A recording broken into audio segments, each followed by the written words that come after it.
Making room and making plans. Moving up, letting go, and kicking back. There are things in life that matter, and at NBT Bank, we're always here to help make those things possible. Because making it easier for you to live your life and focus on what matters to you is what we focus on every day.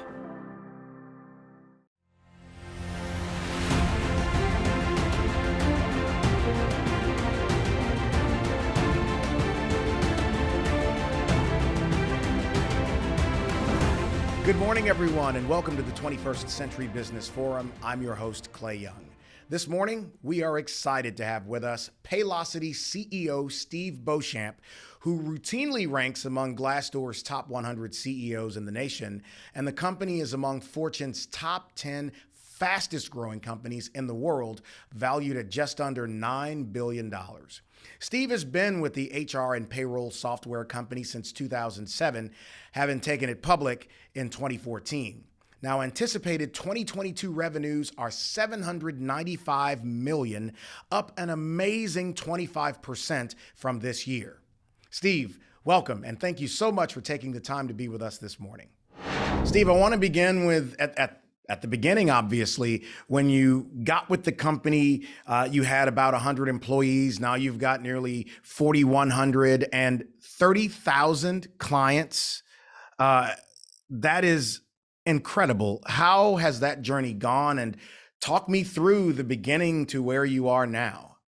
Yeah, it's been a great journey, obviously. Just, not just professionally, but personally been very rewarding to see so many people grow with the company and take on new responsibilities and jobs.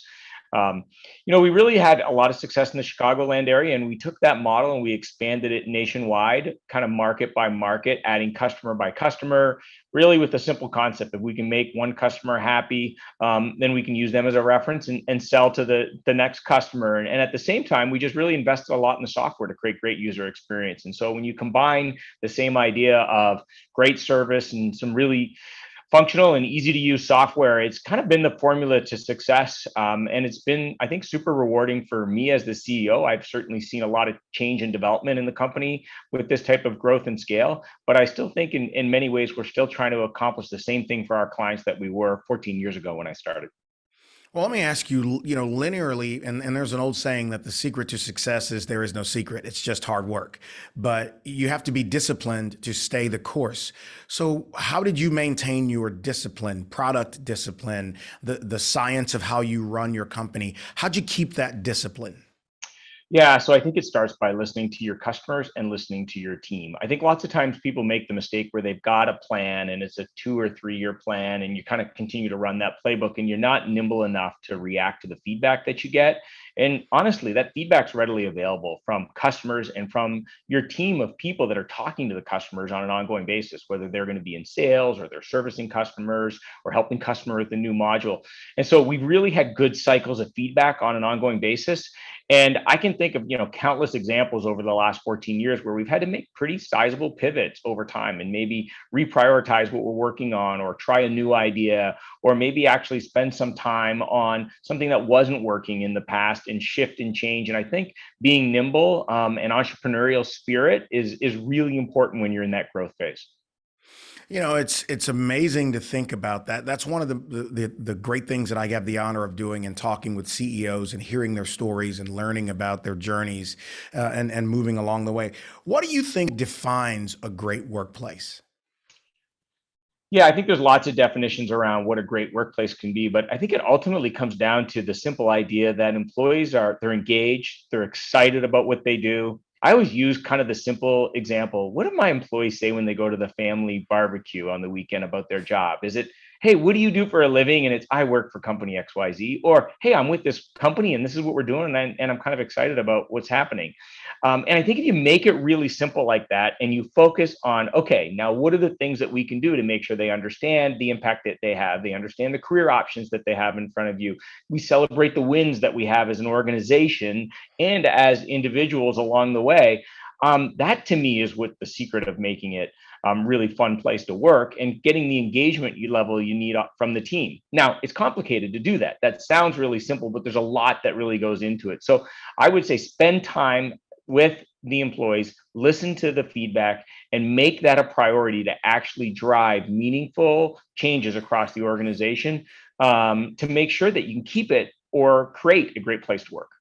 Well, let me ask you this as a follow-up to that. We spoke with Todd Graves, who's a good friend of mine, and he's been masterful at what he's done with Raising Cane's, and he's been able to duplicate the culture in all of his restaurants. No matter where you are around the country, the culture is the same, the attitude, the vibe, all of that is the same. When you manage 4,100 employees and you've got 30,000 clients, you have to have a black box of what your culture is going to be. Yeah. Tell me a little bit about that, and how do you duplicate it to make sure you're consistent wherever you are? Sure. So I think early on, as you're growing, a lot of the culture has to get driven by the leaders and consistent behavior by the leaders, constant communication, listening sessions with frontline folks that are talking to customers, getting in front of salespeople, and really making yourself really readily available.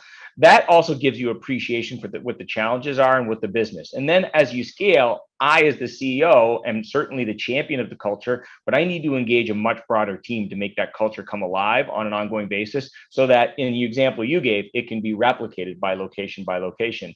And so we are really, I would say we're become more formal about what our values are and how those values kind of get embedded in everyday life. So think next generation from an innovation perspective, be unbeatable together from a team orientation, live the reputation where it's honesty and integrity and transparency is a core part of the values. And so I think as organizations grow and scale, you have to become a little bit more formalized, but you're just being more formalized about the same things that were important to you when you were really small. And then you're trying to get engagement from the employees in those values, because ultimately they're the ones that are going to hold each other accountable. They're going to make them come alive, and they're going to be living it every day. And the more people that you have that get excited about that and engage with it, the easier it is to maintain your culture as you grow and scale.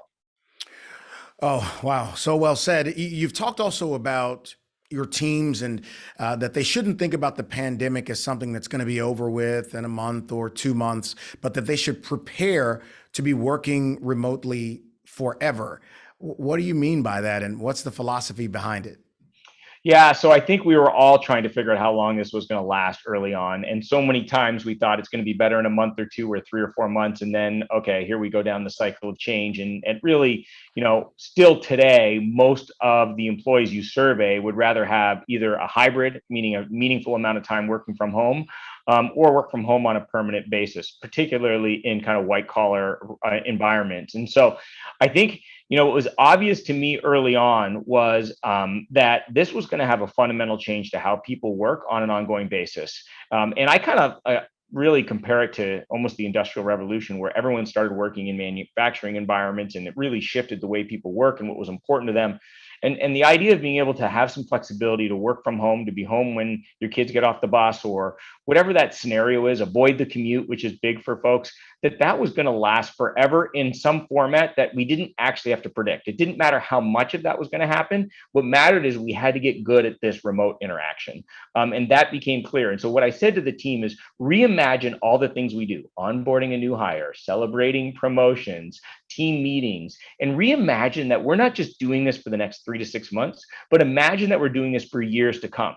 And that actually changes the importance of how you approach those things. And you're not trying to put Band-Aid solutions in, but you're really trying to create a longer term environment. And my theory was, if we're all back in the office in 6 to 12 months, we've probably learned a ton from that exercise, and we haven't just done it on a temporary basis. And if it lasts longer, and or people want to work a different way for a long period of time, we're going to be in much better shape. And I think that has served us well.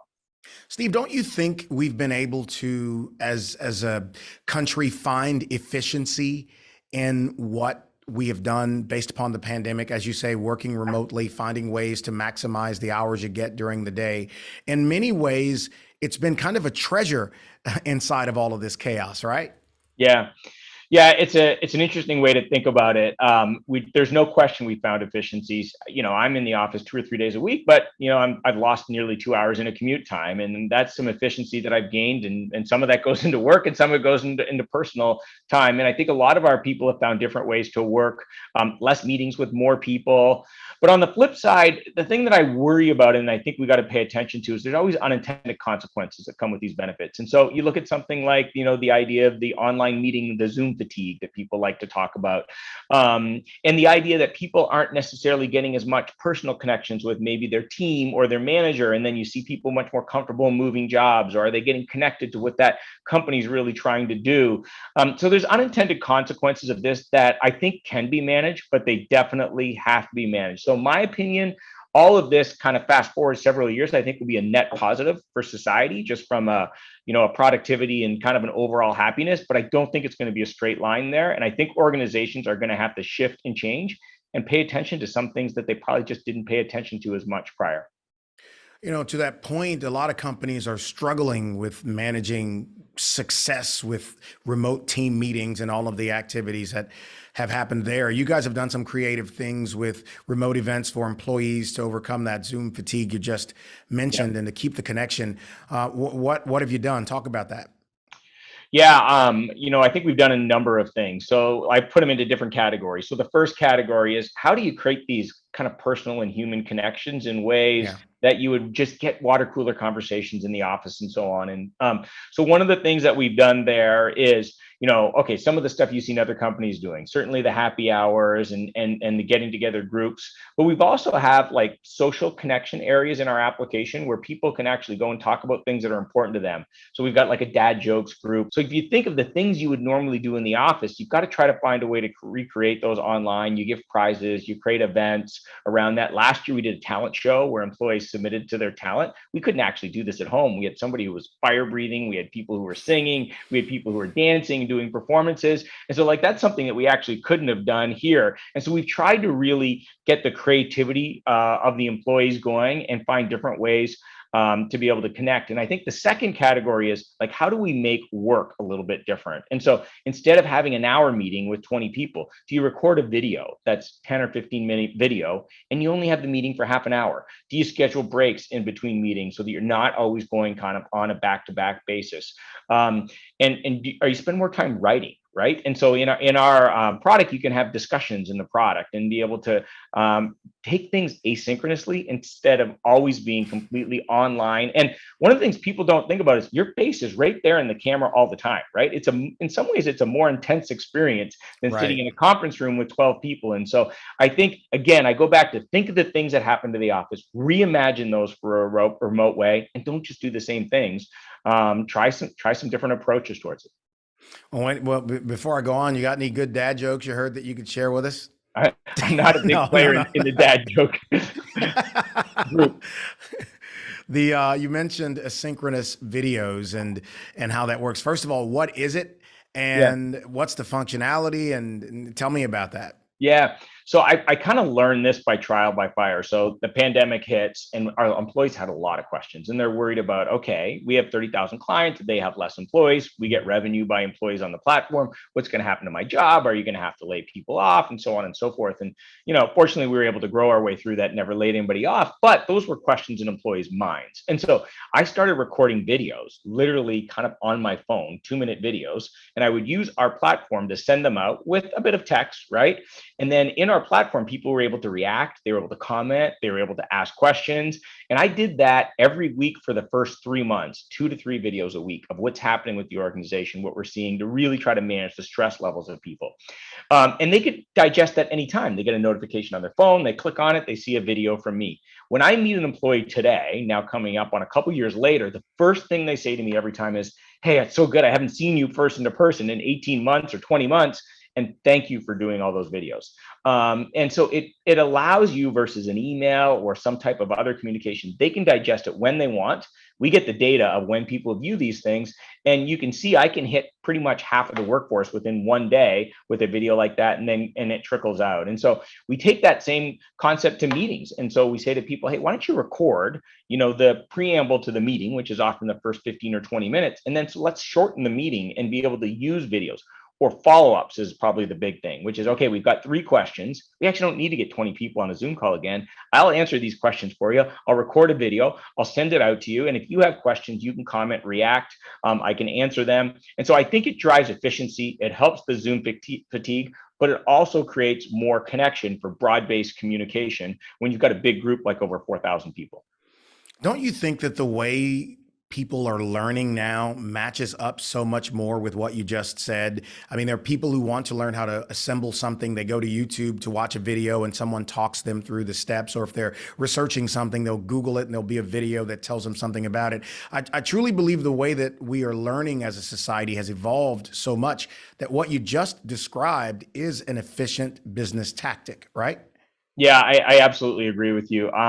As you think about Gen Z really entering the workforce, we've got a little under 4% of our workforce that are Generation Z. That's really the first completely digital generation where their first interactions on anything were done electronically, right? They're 5 years old and they've got an iPad in their hand or a phone or so on and so forth to play games and learn and connect. And so I think a lot of this was going to happen anyways as that generation started to become more and more of the workforce.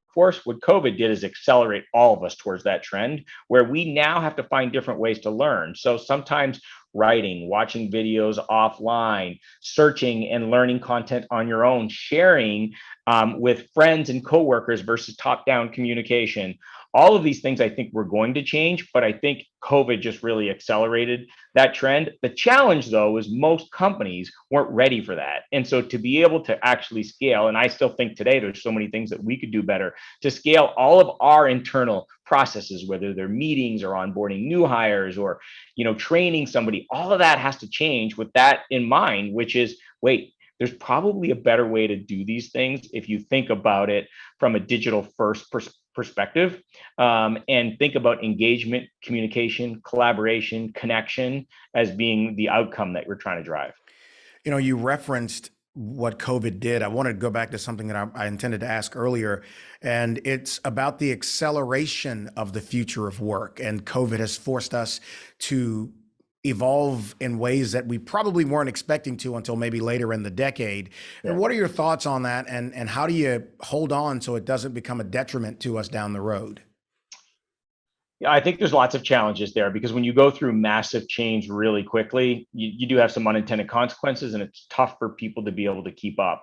But I do think if you have the perspective, we were going to be able to have to manage these trends long term anyways, then I think it does create a different perspective in terms of, okay, it's okay that I'm trying to catch up on some of these things. I would have conversations with customers and we have video capabilities in our product. And the first thing a client would say pre-COVID is, I'm not recording myself on screen. And, by the way, I'm really nervous about that. And then I have to hit send. Oh my God, how many people is that going to? I'm really nervous about that. And so we've seen our video adoption grow probably, what I would have expected to be 5 to 7 years of adoption in really 12 months. With our customers because they realized I didn't have a different way to do it. I had to do it. I am now used to being on Zoom. I don't mind recording myself and sending that out. And so that's just one example of how a trend can accelerate so quickly. And so my general advice of this is everybody's in the same situation. Jump in, dive into it.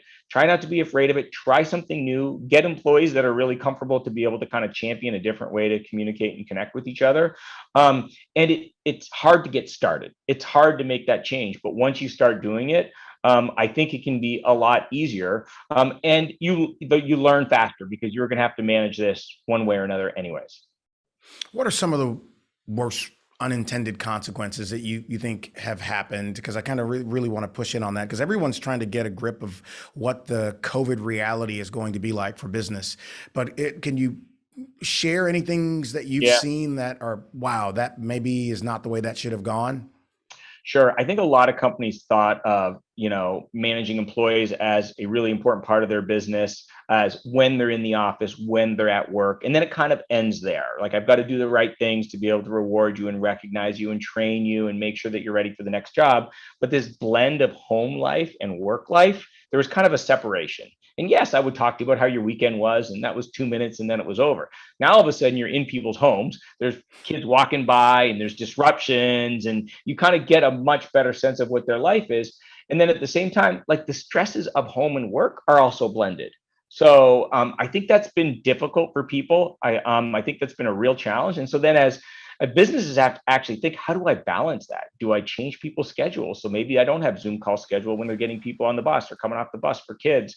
How do I manage the mental health aspect of Zoom call after Zoom call after Zoom call? And by the way, I'm kind of already in my home. And if there's stresses or just pressure I'm dealing with in everyday life, it's completely blended. I can say personally on that drive home from work, I kind of leave work at work, I decompress, I get home, and now, okay, I got to reset. You don't have that time and ability to do that. So as much as you've lost the commute, oftentimes that blend, I think, definitely causes some challenges. And employers have to recognize it. They have to be comfortable talking about it, and they have to be able to adjust how they do things to make that stress more manageable for their teams. Such a great observation, because you talk about the commute home and how you can recalibrate yourself for what you're going to face, because a baby in a diaper doesn't care about your Zoom call when they want to walk by in the background. As a CEO and a leader, then, how do you keep your people motivated under the circumstances that you just articulated? How do you keep them engaged when these stressors aren't separated? Well, I would tell you the communication it's always one of the most important things as a leader. It's even more important, and you've got to do it more frequently. Short, authentic, frequent bursts of communication is much more effective.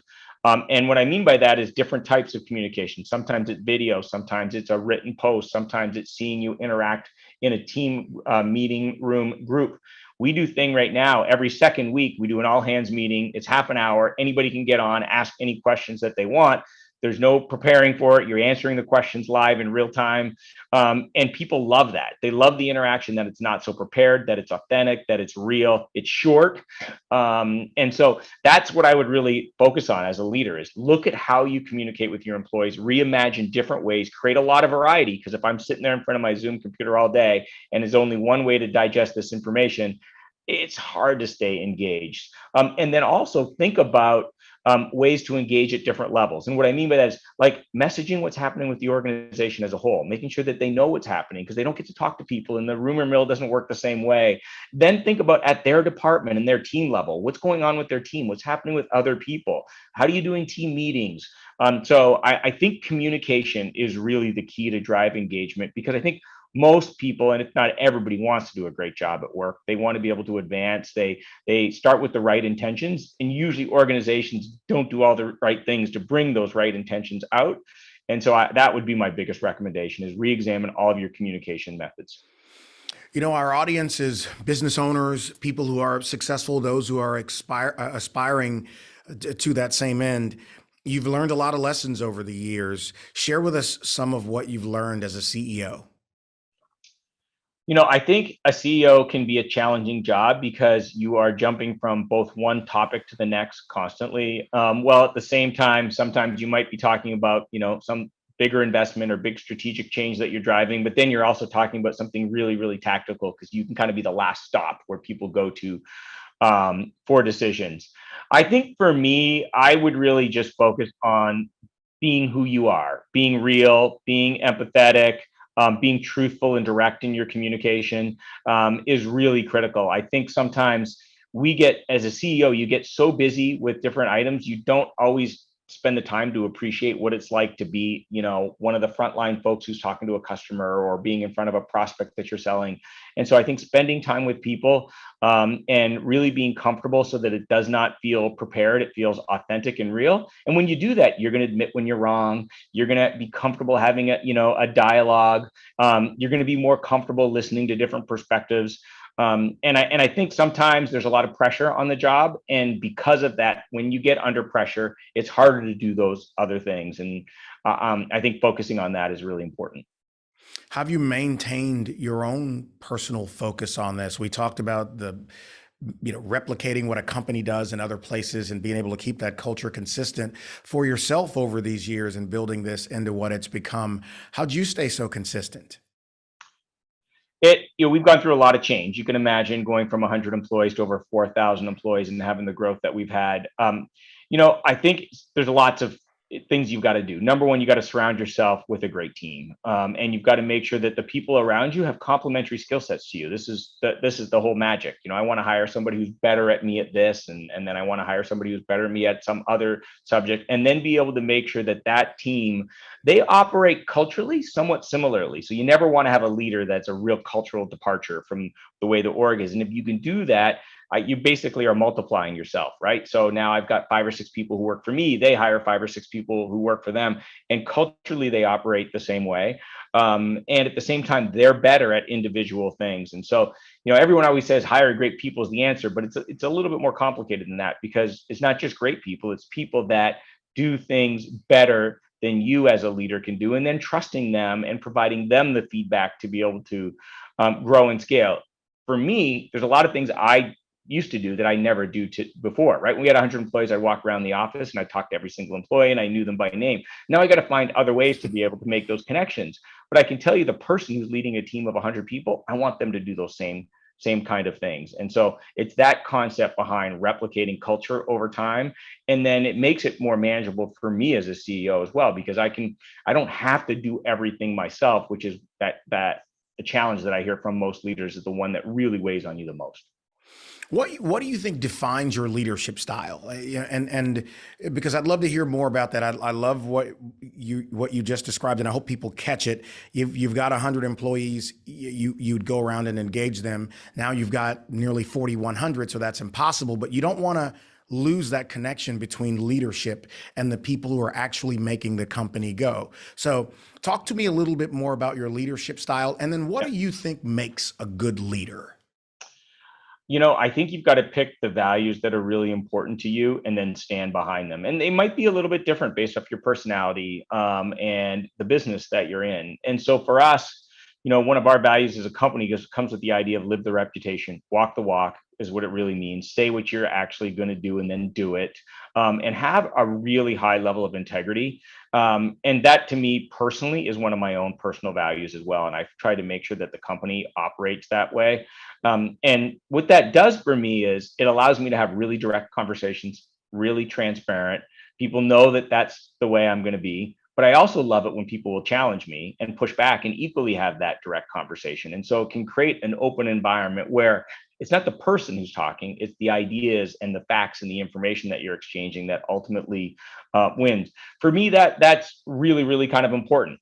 And I actually have to prioritize that over other things. So like being creative is really important, being innovative is important, constantly making change, these are all important values. But for me, that's the one that is the most important to me. I'm clear about what's most important to me. And then because I behave consistently that way, people know what to expect from me. And then I hire other people who've got, different types of skills and capabilities. I often find the leaders I'm trying to be the cheerleader at times. I'm trying to be the strategist. I'm trying to be, the best motivator. And so the reality is I can do a decent job at many of those things, but I probably can only do the best at one of those things. And so if a tough message needs to be delivered, or if we have to make a difficult decision, or if we need to be in front of employees and they need to ask tough questions, for me, my value of integrity means I'm the one who has to do that.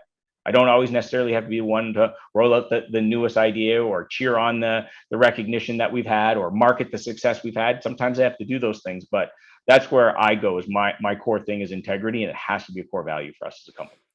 Wow, so well said. What's your innovation process? Yeah, innovation is obviously extremely important. In many ways, the examples I gave around, managing COVID are all kind of innovation examples on, micro scale. But at a macro level, you've really got to be able to listen to your clients and not only hear what they're saying, but hear the problem that they're trying to solve. Because oftentimes clients ask you for a specific request. If it's software, it's a feature. If it's, I'm in the restaurant industry, it's specific changes to a recipe or food or something I'm not enjoying or service experience. And they ask you specifically. But I think the key to innovation is to go back to that customer and say, well, what problem are you actually trying to solve? So you're asking me for something because you're not getting what you need out of it. What is it that you're ultimately trying to get what you need? Because I find to really try to innovate, you've got to look at the end-to-end experience that a customer has and not just make changes on the items that you're getting feedback. And so then what you do is you go back to other customers with that same problem. How are you handling that problem? How are we able to help you with that and solve with that? And then when you can innovate, you come up with ideas that solve all of these things. And I'll give you kind of a real-time example. In many cases, our customers came to us and said, one of the problems that I'm having is I've got diverse workforce. I am really trying to communicate and connect with them in different ways, and everything's gone mobile and they're not looking at my emails. I said, so at the end of the day, can you give me a more engaging email? Well, the answer wasn't a more engaging email. They needed something that would pop up on their phone. They could click on it and they would be able to interact with it because they actually wanted to know that people saw it. And then they wanted the analytics behind it. And so, like, as an example, that product has been a great accelerator for us during the pandemic, but we actually released it 3 years ago, prior to the pandemic, because we listened to the immediate ask that they had, but we didn't stop there. We went and figured out what the problem was, and then we created a bigger solve for that problem. And then we got much more adoption from our clients. And then the feedback keeps rolling in, and it just gets better and better over time. It's so interesting that you say that. I remember, Steve, when I was against wanting to have a smartphone way back when. I was a dinosaur, and I remembered not being able to get an email because I was using this Steam-driven model. And the next day I went and got a BlackBerry because it's like anything that disrupts your ability to be productive during the workday is something you change. And so I love that. What's the most important tool, or what are the most important tools and practices you think a company needs to have today outside of listening? You've talked about listening. What are some other things that companies should do? That's a great question. I think beyond listening to your employees and customers, which I think I've emphasized several times, is you've really got to spend some time thinking ahead. And I think it's challenging for all leaders because in the moment, the problem of the day or the week of the month is really the number one problem. And I think we all fall into that at times. And so it's how do you spend some time thinking about what does this look like a year from now, or 24 months from now, or 36 months from now? And if you can find a way to think forward 2 or 3 years from now, it helps you reprioritize the things that you have in front of you. And so, like, another real-time example for us is, we have video in our product today, but we didn't put video in the product because of the pandemic. We had already been in the process of putting video in our product because we were thinking, wait, Generation Z is going to enter the workforce. They're completely digital. When you fast forward 5 to 7 years from now, they're going to want to communicate via video, not via text at a very basic level. So we started investments in that much, much earlier. That was accelerated by the pandemic, but that was all because we were trying to think of the future of work and what that would look 5 to 7 years from now. So no matter what your business is, whether you're going to be in the retail business or a restaurant business or a service-oriented business, how could all the trends that are happening now change your business many years from now? And then how do you actually start initiatives small, learn from those over time, and prepare yourself for a different environment in the future? And I think that mindset has served us well. Right now, everyone around the country is talking about how tight the talent pool is now. People are looking for talent and they're having a hard time getting it. What strategy would you recommend for companies trying to navigate that factor? I'm going to try to simplify it and then add some context to it. Okay. You really got to think of why someone wants to come and work for you. And it's not for a paycheck, it's not for a job, and it's not to satisfy the basic needs. What are you offering that employee? And if you were an employee at that level of your career, what would you get excited about working for that company? And not enough companies actually think about what is my pitch to the customer? Why do I tell a customer that they want to use us? So you need to reframe that and think about your employee as a customer and say, why would you actually want to come work here? And then secondly, what are the types of employees that have done the best? What's the background that they have? What do they love about the job that they're in? The people that are happiest, what do they really enjoy? And then you got to think about, I got to market very much to employees like I would to customers. And maybe not every employee is going to be the perfect fit for me, just like not every customer might use my service.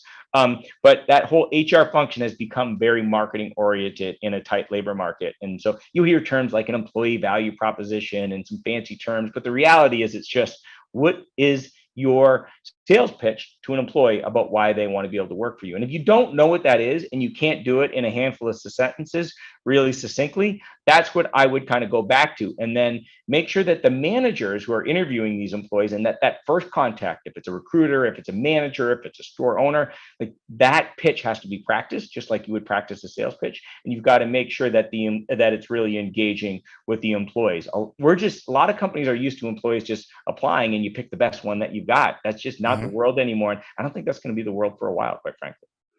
I love the energy. Love the energy. Final question here. If you could recommend one or two actions that a company can do right now to improve the workplace, what would those suggestions be? So I think the first thing I would do, if you're a leader, and you could be a leader of a large group and managing a location, or you could be a CEO, increase the frequency of your communication. That would be the number one thing that I would do.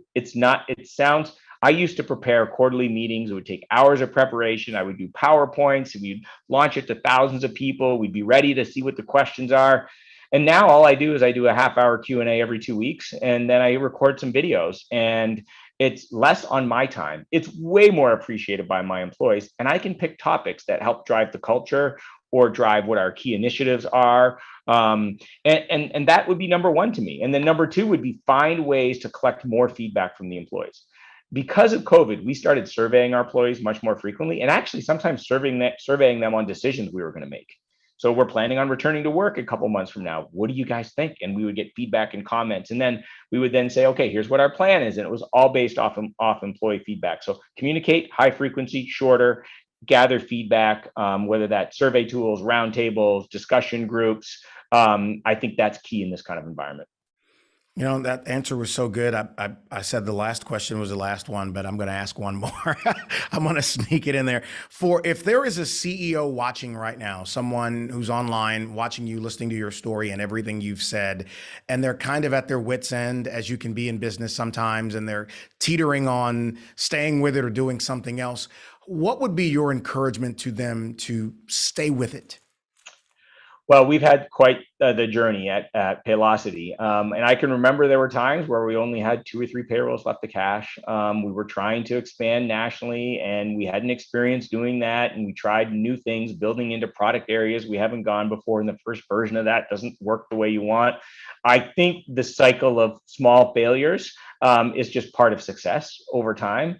And so my encouragement is, it's okay to have those small kind of events. It's about as a CEO, it's about being able to quickly cycle through what happened that got you there, and then move your vision forward, and then start putting a plan for success.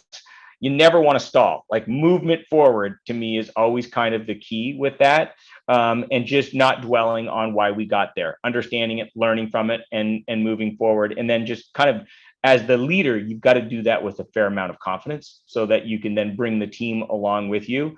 Because sometimes what seems impossible in the moment, over time becomes much more possible as you start executing that plan. And I think having that confidence that will happen is also an important element. Time indeed becomes a weapon the longer you live, does it not? Good way to say it. Steve, thank you so much. This has been fantastic, man. So much great information, so much energy, and I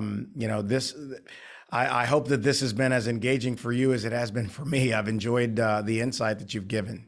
Great. Really appreciate your time. Thank you, Clay. I'd also like to thank all of you, our guests, for joining us this morning, and thank our sponsors for making this episode possible.